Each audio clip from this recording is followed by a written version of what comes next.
May the Lord be with you. A reading from the good news of our salvation according to Mark.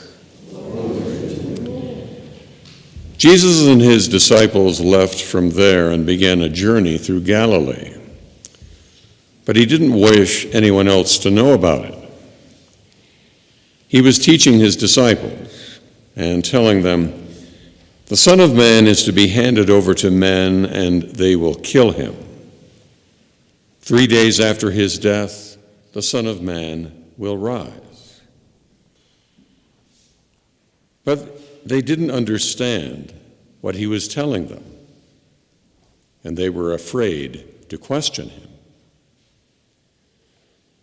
They came to Capernaum, and once inside the house, he began to ask them, "What were you arguing about on the way?" But they remained silent, because they had been discussing among themselves on the way who was the greatest. Then he sat down, called the 12, and said to them, "If anyone wishes to be first, they must be the last of all and the servant of all." Taking a child, he placed it in their midst, and putting his arms around the child, he said, "Whoever receives one child such as this in my name receives me. Whoever receives me receives not me, but the one who sent me." The Gospel of the Lord. Praise to you, Lord Jesus Christ.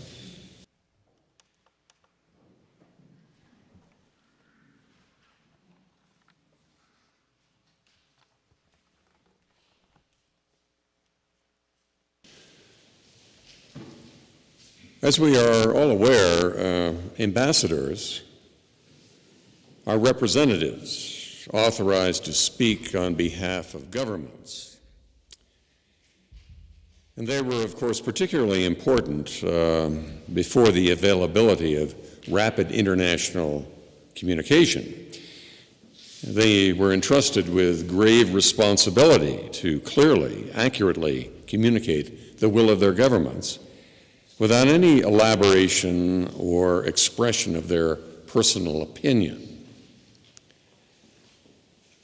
In his second letter to the people of Corinth, Paul claimed to be an ambassador, according to that definition. He wrote to them that it is as though God himself were appealing to you through me.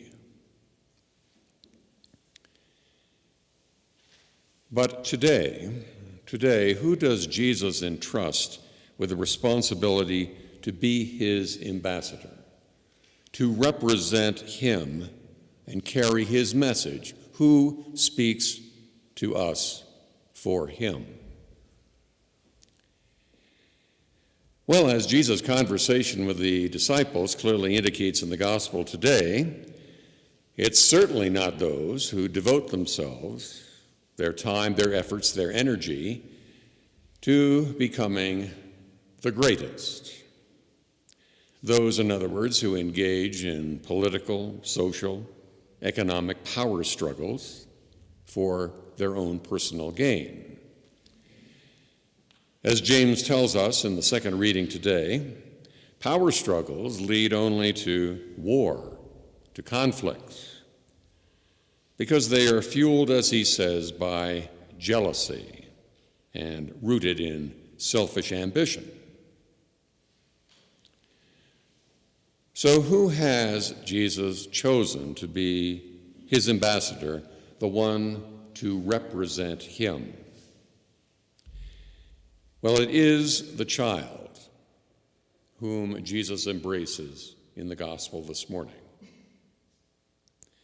And that choice is deliberate, it's dramatic, it is also countercultural. In the Greco-Roman society of Jesus' time, a child was a non-entity. what we would call a non-person, had neither status nor legal rights, totally dependent, weak, and powerless, able to represent no one and nothing.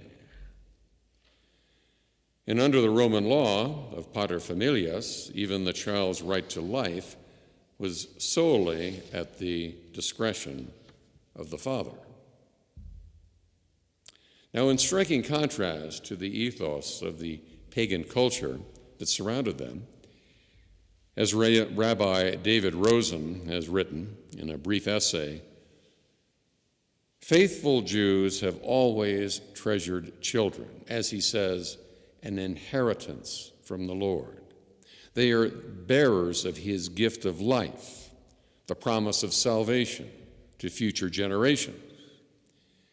Those whose care and welfare in the Jewish community was a solemn obligation, a responsibility not simply for the parents, but also for the entire community. Now, acting and speaking from this Jewish tradition of love and respect for children, Jesus embraced the child as he was embraced, as a child of God and a child of Mary, signifies his self-identification with the powerless, the marginalized, the vulnerable, in whatever culture, age, or condition. And this is Jesus' very deliberate and direct response to the disciples, who today, in his words from last week's gospel message, continue to think not as God, but as human beings. They fail to understand that greatness, as James emphasizes today, is defined not by power, not by privilege, by position, but, as he says, by the wisdom from above, which cultivates peace and sustains right relationships with God and others. It is really the mindset, it is the attitude, which he then summarizes in 7 different virtues opposed to the violence of jealousy and ambition. Because Jesus wants his disciples, he wants us to understand that he has chosen them, he's chosen us, not because of some purely hypothetical and imaginary greatness, social status, accomplishments, reputation, even for our potential.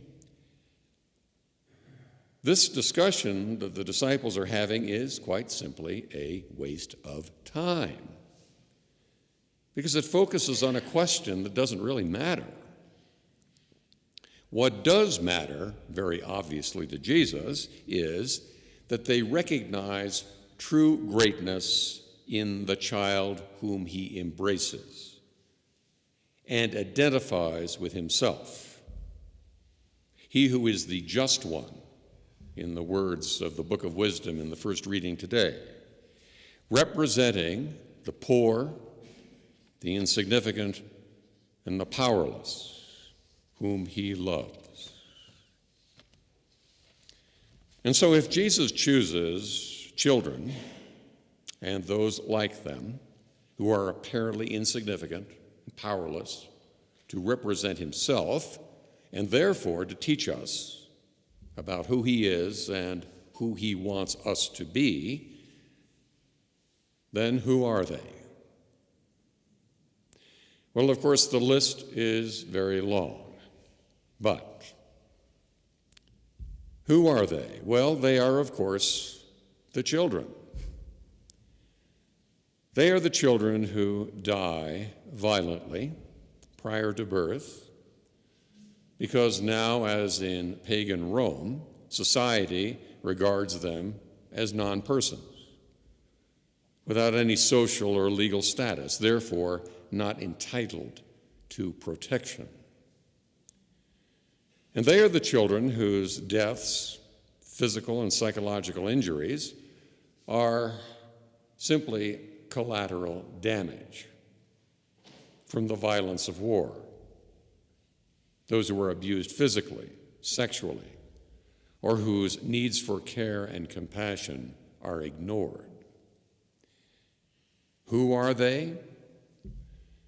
Well, they are, I would suggest to you, also immigrants from South and Central America, whose presence in our country may be tolerated to harvest our crops, to work our fields, to provide low-wage services to us. But because of nationalism, racism, discrimination, and our failure to enact a just and equitable immigration policy, live in constant fear of deportation, without any realistic possibility of ever actually attaining the full rights of American citizens. Who are they? They are the refugees, as we've heard in recent days, from Haiti, seeking to escape the destruction of natural disasters. They are, of course, the people of Afghanistan, fleeing from the violence of war, persecution, political repression, the denial of their human rights. All of these people seeking simply an opportunity to live in peace and to have a promise of a future without fear. Who are they? Who are these insignificant people whom Christ represents? The indigent, the neglected, the sick, the elderly, those who live in twilight existences, lonely, forgotten, in nursing homes and in healthcare facilities. It is these, I would suggest to you today, that Jesus has chosen to represent himself as ambassadors to us. And so by embracing, putting his arms around the child who represents them, Jesus is challenging us to accept our part in his, what you might call, his messianic program. That is, to accept the opportunity to respond to their needs as we would if he himself stood before us. That responsibility, both individually and on the level of public policy, to those who in their need Jesus has chosen to represent him, is the task.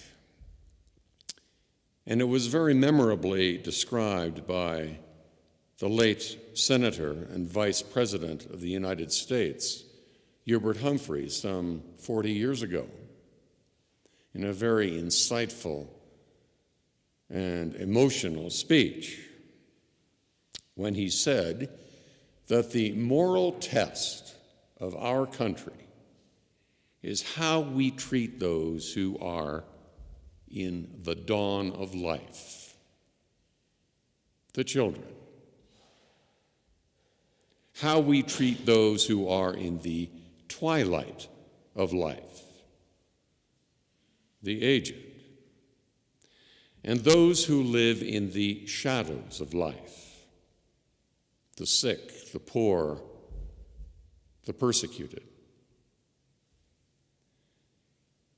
To undertake that task, to pass this moral test, is to live the definition of gospel greatness.